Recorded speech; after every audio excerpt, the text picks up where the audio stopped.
Hey everybody, welcome to the PureCast. I'm Ethan and I'm joined here today by my friend and colleague Collin. Hello.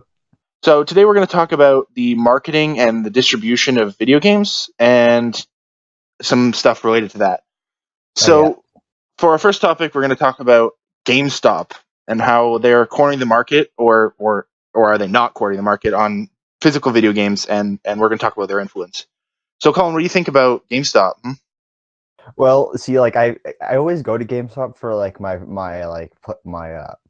PlayStation games. I always go for them in like the hard copy, just because I'm kind of lazy and I'm not really looking for any Mm-hmm. other way to get them. But I do have friends that are like even lazier than me that like buy them from Amazon or Hmm. Steam or whatever and have them actually like delivered to their front doorstep through like some sort of like packaging Okay, service or whatever. so do you think that GameStop is? I know I would say that a few years ago, people always went to GameStop get any of their games, Oh yeah. Oh and yeah. That so do you that think was that a big Amazon? thing. Do you think that Amazon's taking away a lot of uh, popularity from GameStop? Amazon's doing a lot of things. Like, Yeah, that's like true. Amazon's really getting big, but I do know that they're really pushing like game distribution like companies like they're actually like contacting the companies and saying, hey, if you sell your game on our platform, like this and this will Hmm. happen, rather Yeah, than like I GameStop who has had like a partnership with games for yeah like ever. yeah I know that GameStop had some issues with Xbox when they said that their games weren't going to. When they were talking about the Xbox One, they said their games weren't going to be able to be traded in. They're going to be locked to a console as soon as you start it up. So they had Yeah. some issues with that, and basically Xbox changed their mind because GameStop was like, "Well, we won't sell your games." And GameStop was such a big influence that changed their mind, and also people didn't like it anyway. So, but GameStop was the one that basically stopped that. Um, Yeah, so, do you think yeah, it's a good thing or a bad thing that GameStop's I cornering the think market? I think it's more or less kind of like it's kind of like the big phone battle now. Like you have these like Android and Hmm. Apple things where you have two really big companies like going at it, and now like a long time ago there was like many more phone companies, but now like we've kind of struggled onto these Yeah. two, three, four. That's where the market has kind of gone for game distribution because you used to have like those arcade stores like that Hmm. that you'd find on the stores on the corner. You would have like a Blockbuster like renting and Yeah. selling games, but now you have this one big company that has been like relatively reliable, and people just go there anyway because it says GameStop, so then you just go. So, do you think that this cornering the market also? I mean, it decreases prices of the games because you have the ability to trade in games and buy used games. But do you think that's a good thing or a bad thing for game developers? As I didn't mention, but both of us are going to school for becoming game developers, so a lot of our perspective is based off that. Do you think it's a good thing for game devs or consumers or both or what? Well, I know that like the general cost for any game that's new and big is usually like the $60, and usually through like sales whenever they can break it down. Like usually once that $60 is made, that $60 usually goes back to the developers and that company. Any other money made by like trading it in or selling it at like a lower price usually just GameStop's money. Yeah. So that's kind of my opinion on it. It's just like as long as it sells well, like initially, I don't think it really matters to the developers if like if the money gets kind of switched around because it's kind of no longer their product at that point. Yeah, so that definitely can take away some money from the game developers when they're trading in the games instead of just buying the game, a new game from Yeah. that. Whereas if you were to say buy the game from Steam, you're stuck with it. You can't trade it in for any extra money. So actually thinking about it, does that take away money from the developers or is it just money gained from GameStop? Well,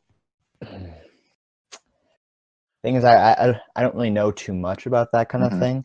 Well, Where I it's guess where if you were to for the people who buy that used game, the developers don't get any money from that then used game anymore. So instead of buying another copy, the developers are losing that money there. Oh yeah.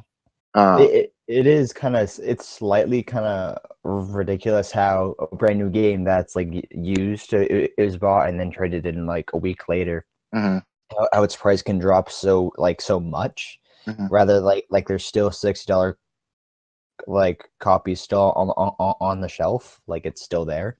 Yeah, So it is weird, like how the used still kind of drops the price, but that's for like any product that like you can trade in. Anything that's used is like, oh, we have to drop the price now. So I guess that's just like a part of business. yeah. And then you also have, on the flip side, you have the online games that you buy the copy online and then you play it online.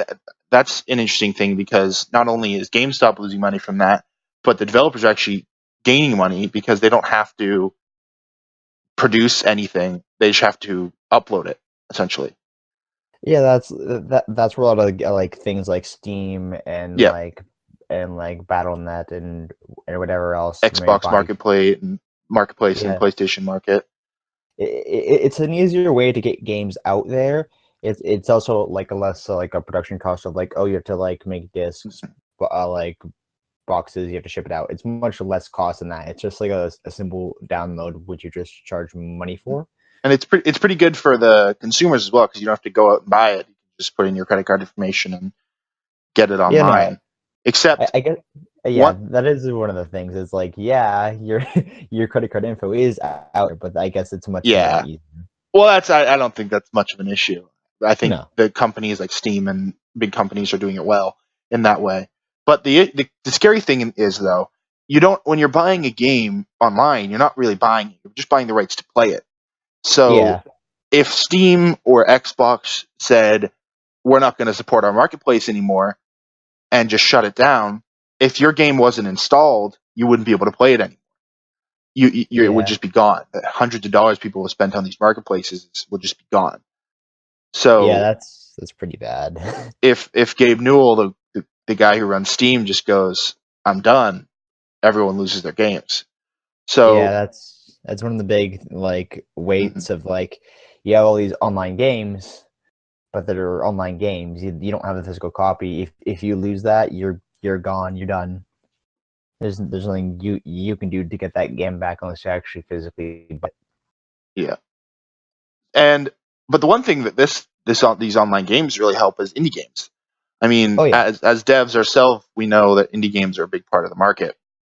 yeah. It's It, it's usually how people like get out there, how they start developing, because no one starts off in like a AAA company making like a big game that like you see on TV. No, we usually all start out as like indies for and for third for party. those who don't know, indie games mean independent, so games that aren't made signed off by a AAA company. Um, and the struggle with indie games is there's such a saturation of the market right now. Oh I yeah. mean, you see on Steam, you see all these really bad games that really don't belong on Steam, and they cost money, and because they can charge whatever they want for it. But Yeah, with that, that's you get consumers sifting through Steam trying to find a good game to play, and they have to sift through all this crap to get to anything good. So that kind of sucks for anyone who's making good games. I mean, I'm sure everyone who made the bad games thought they were making a good game, but you got to have some sort of filter, and that's what Steam was trying to do with Greenlight, but it didn't really work out very well because anything that people could pay to get their games greenlit. If anyone doesn't know, Greenlight is the process where indie developers will submit their game for Greenlight, and people will go. They'll say, "I would buy this if it was on Steam," and then if it gets enough votes, it gets put on Steam. And yeah. it's good because it allows for indie devs to get out there without knowing somebody.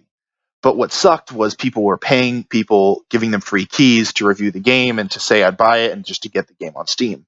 So many games are just getting through this filter and it wasn't working. So Steam's decided to shut it down.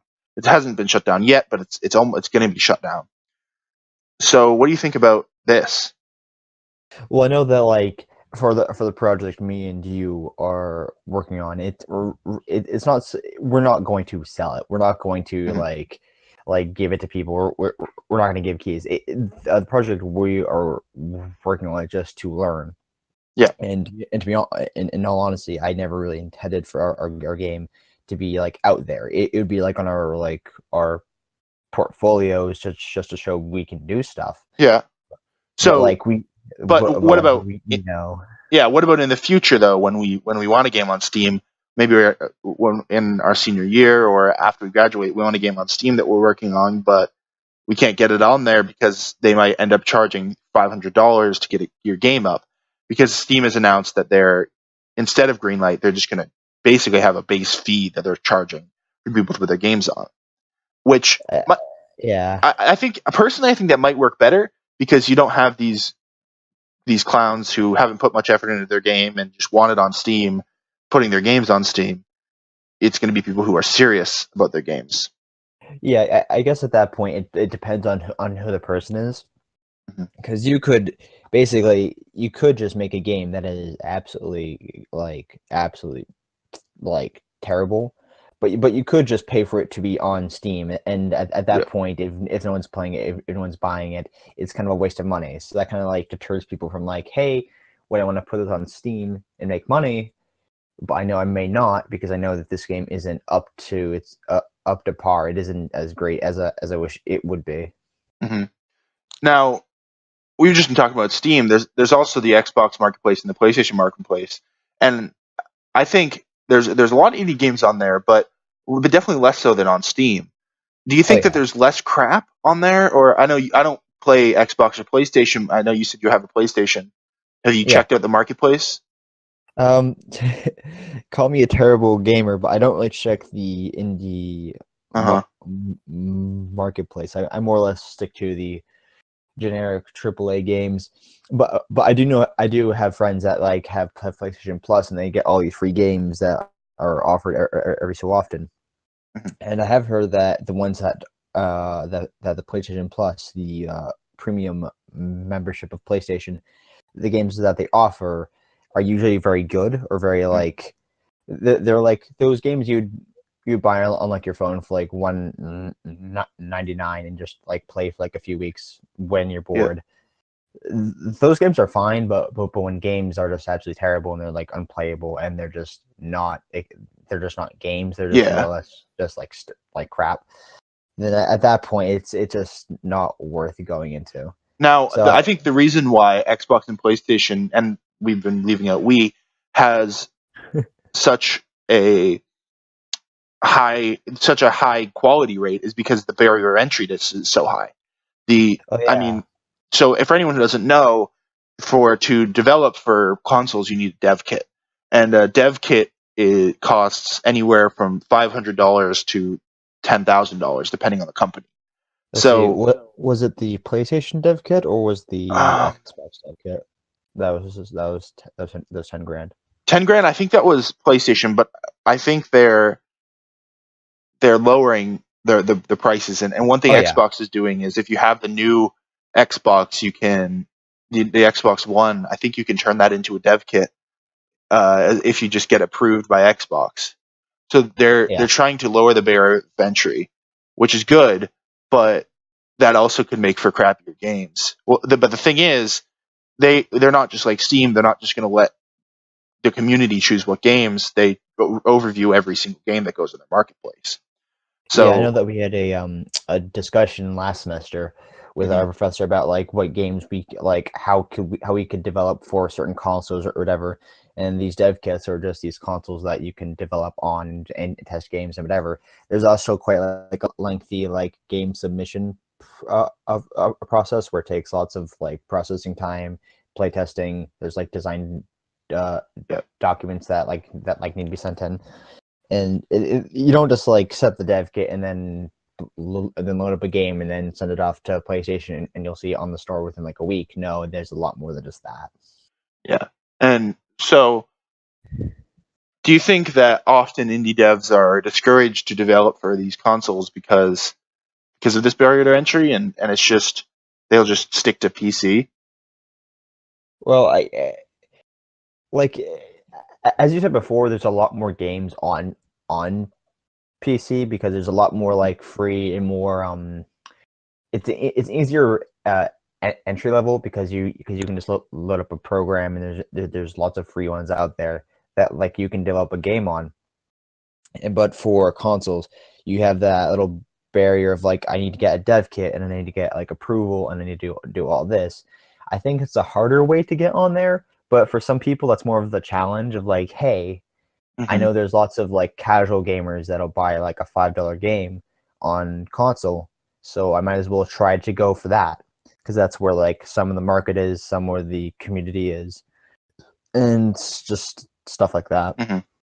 For our last topic, we're going to talk about the AAA games nowadays. Before before in gaming, all you had was AAA games, really. Yeah, In like the indie game scene is pretty recent, but as we get this indie game scene, games are costing less. yeah. And I don't want to get too much into pricing, but do you think that this distribution of all these indie games and the oversaturation of this market is causing for AAA games to suffer because of their $60 price tag? Well, it's like you pay for what you get, really. It's like Mhm. sure you have those independent games that maybe worked on for like 1 or 2 years, and then like you have it on the market and so on and so forth. That's like like $5. Then you have like the big AAA games have the great graphics, the great animations, all that jazz. Those have been working on for usually like 3 to 4 years. Like there's a lot more time. There's a lot more effort, money, like advertising. There's a lot more money going in, so they have to get a lot of money out of it. So that's the same thing with like indie games where it's like there's not as much work, and there's not much money going into it. So they don't need as much money getting out of it.